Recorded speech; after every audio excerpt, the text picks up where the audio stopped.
What's up, gangsters? How about a little 3D printing content? Yeah, I'm just cranking out the videos, and not necessarily for the best reasons.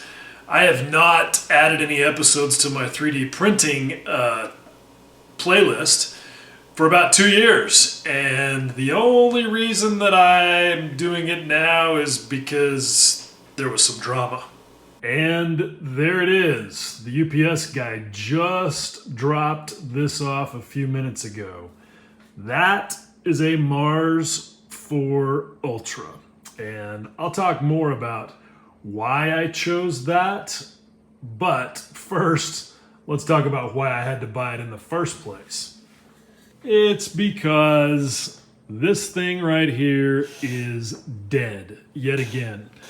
I think that the previous time it happened that I talked about it in a video clip, but I don't remember. At that time, I worked with epax, and they were actually really good. Like, they did a video call with me after they shipped me the replacement parts, and we fixed the whole thing, and it was pretty good. But I decided that it's just not worth it this time around because I don't know that it's the same issue, and I don't really want to go through the whole process of figuring it out. But it's a real shame because this thing has finally ended up serving me well. And I say it that way because when I talked about this printer 2 years ago last, it honestly was not serving me that well. I was getting prints off of it, but it was actually kind of like a 50% failure rate. And it was only about 12 to 15 prints before I would have to replace the FEP. I was having to do it so often that I even bought an extra vat just so that I could keep running while I procrastinated doing the swap. And the original film that came in the thing was an infep. And everybody thought that was the thing to do, but my buddy John Geigel, who used to own Masterpiece Models and, has run in, basically 3D printing at an industrial level, told me that I needed to go to McMaster Carr and get some of their regular FEP. And I did that. And one of the main differences that I immediately noticed when I was ordering it was that it's about 5 thousandths thick, which I think is about twice as thick as this stuff that came with this machine and what they sell you as replacements. Anyway, I put off installing it for a long time because I still had a package of films from epax, but I finally got to a place where I had no choice, and that was last year on November the 30th. So basically exactly 1 year ago. And I was printing a lot. And as you guys know, I have this super sophisticated build tracking system that tells me failures versus successful prints. It's the Sharpie 9000 technology. And yeah, you can see this is 78 prints. And I still haven't had to replace the film. And if you do the math, it's about a 12% failure rate. You can see, look at all of these successful ones. And this is where I was running all similar kinds of parts and rerunning them because I was doing engineering adjustments. And then I got into running some different stuff, and I had a few failures. But yeah, I mean, it made this machine where I went from, I hope I get a good print, to pretty much feeling like it was something I could take for granted. So it's a real shame because, at 31 micron pixel resolution, this thing is plenty capable of producing good resolution. But it is also not quite as sharp as like a Photon Sonic Mini 8K. But it's been good, and I had it dialed in. Like, I had this little quick release handle thing so that I could quickly and easily take the build plate out with just a quarter turn, and that was good. This build plate has been really good. I would occasionally go get it sandblasted at my local machine shop to clean all the resin off. It fits perfectly in both of my wash and cure tanks. And yeah, so I just had the system really dialed in. But alas, I guess all good things must come to an end, and this printer has. Okay, so just one more quick bit here. I wanted to drain this tank and then have a look at the condition of the film, and you can see it's in really good shape. The only reason that it's even boogered up down here in the corner is because I was using this little thing that I created and printed. I always love using a tool to make other tools in order to lift the corner of a tank cleaner, until I realized that if I just took a chunk of supports from a previous print and put it in the tank before I ran the cleaner, that it would give me a great little handle that I could use to grab and pull it out. So yeah, it's a super cool trick. The epax did not have a tank cleaner routine, so I had made my own, and this is like 1 millimeter thick. So it'll be interesting to see.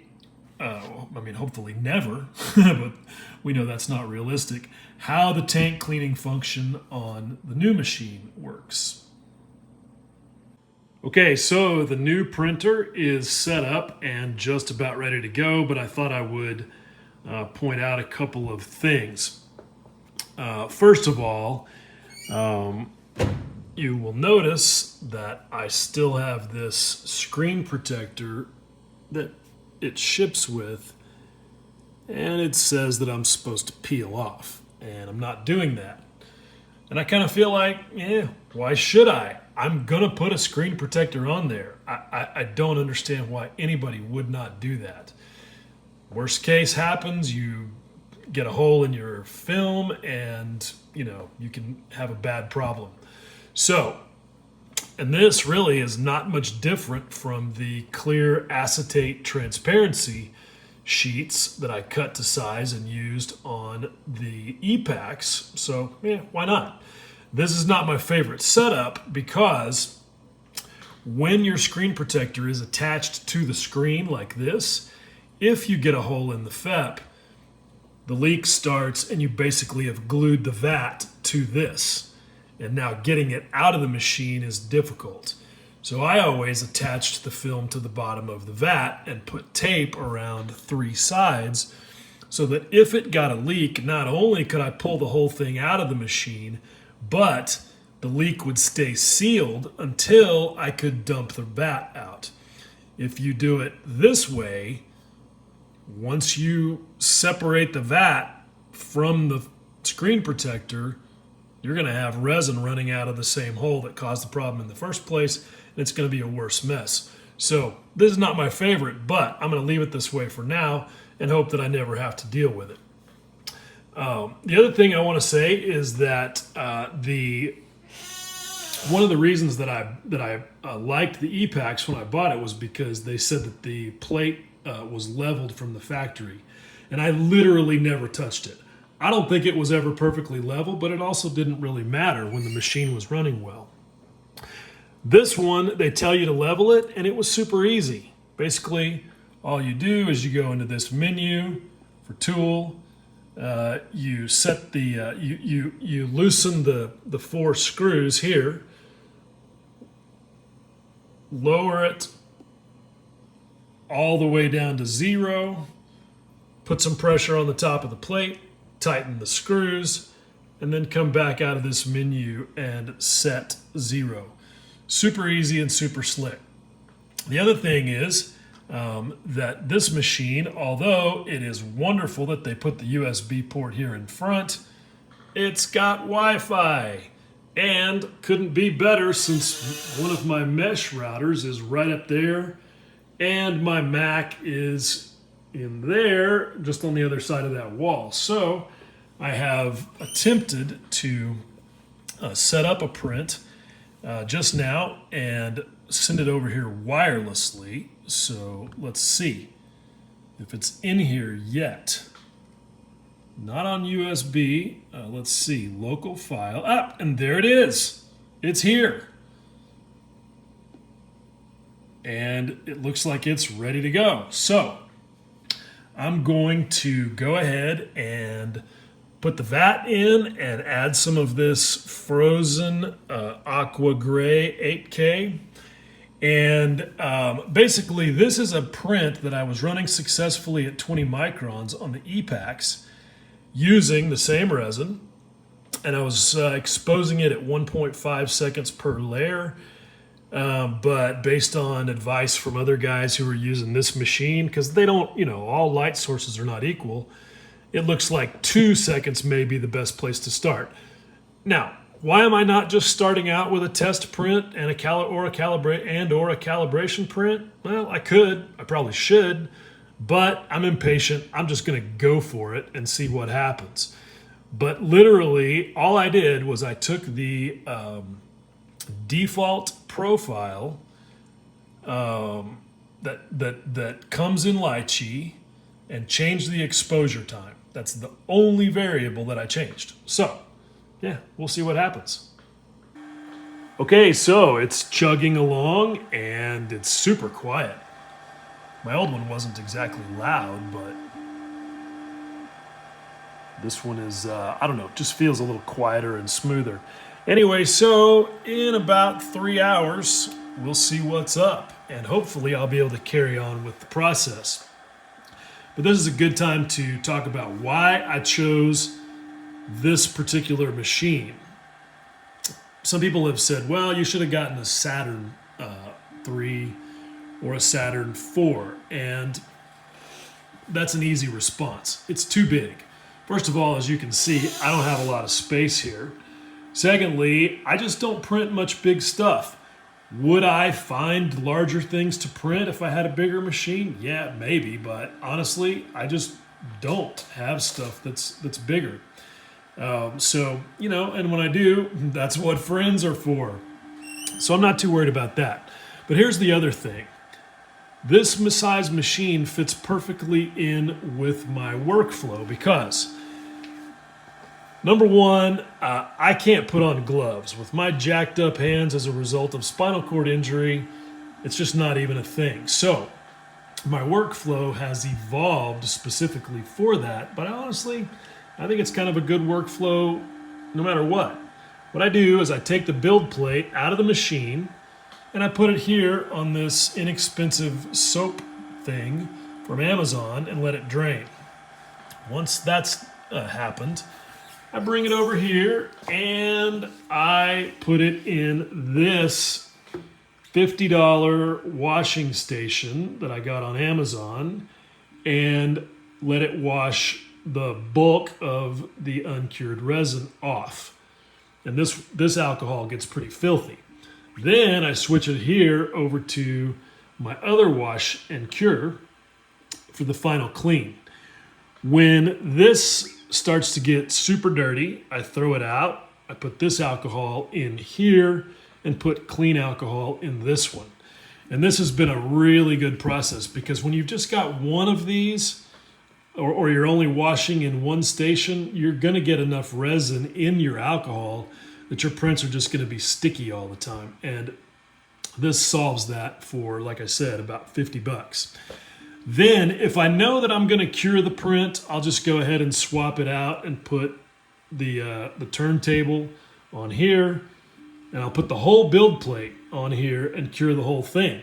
And a larger build plate would not fit in either of these.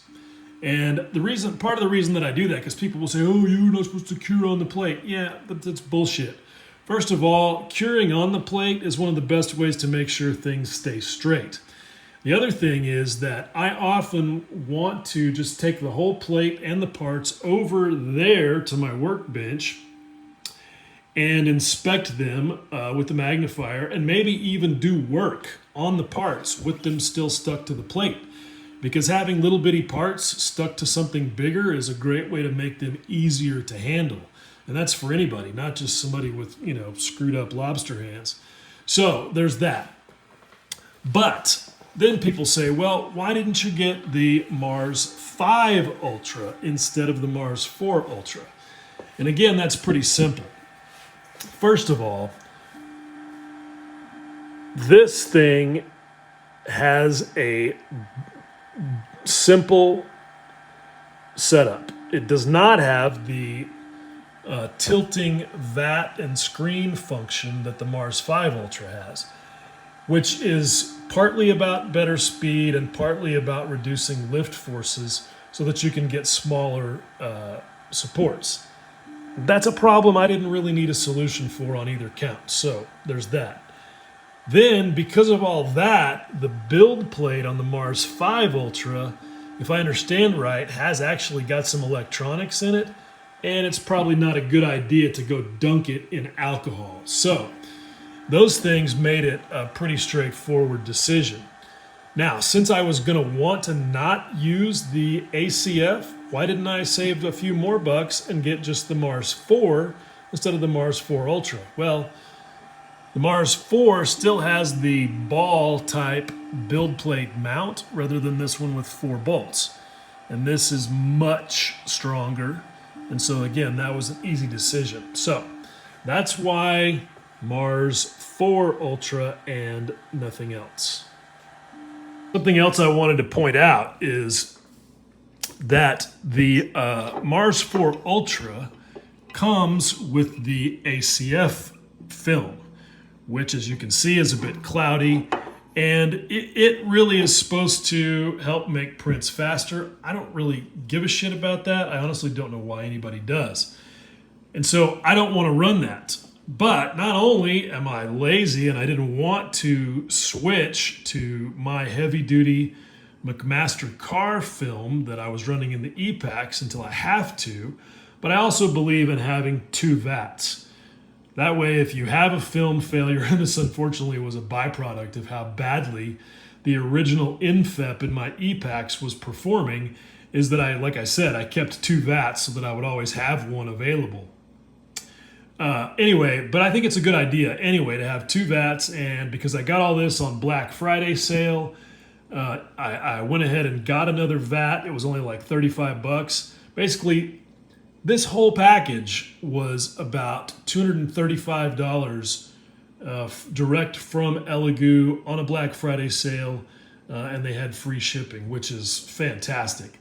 I paid something like $700 for the epax 3 years ago. So anyway, this is my other vat. As you can see, this is the one for just the Mars 4, and it's got the regular PFA film in it, and we'll see how it performs. As I've said, infep/PFA performed less well than than just straight FEP in my epax, but the FEP was also twice as thick.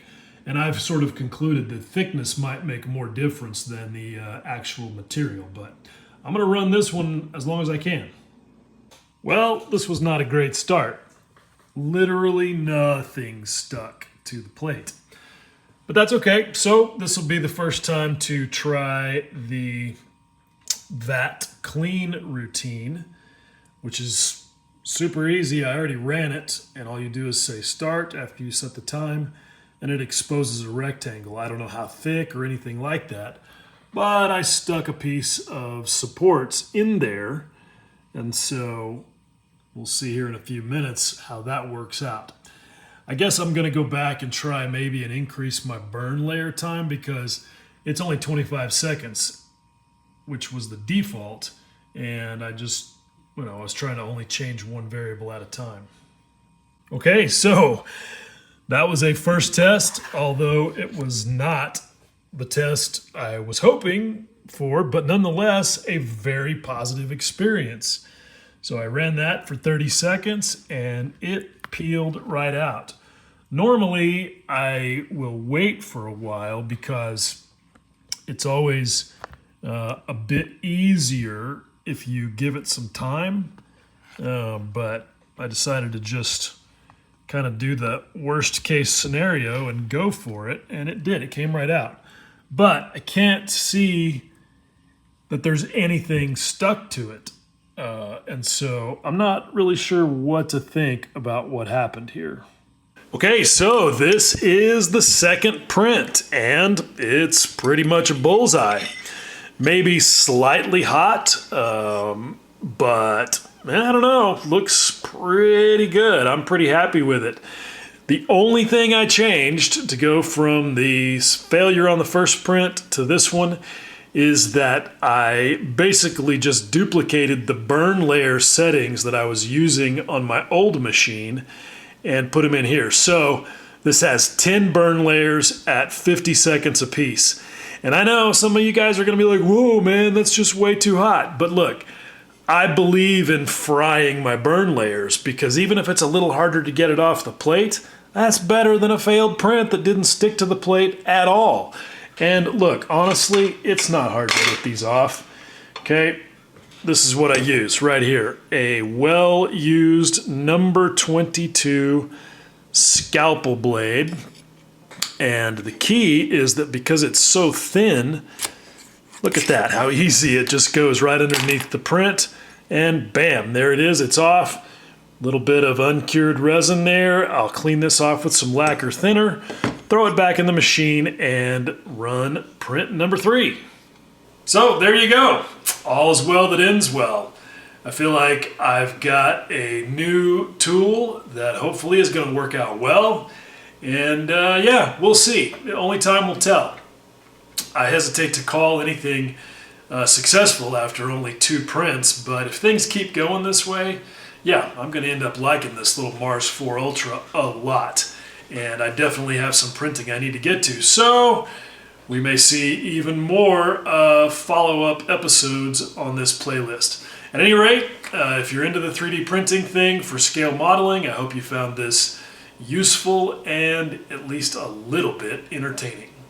As always, thanks for watching. Much love.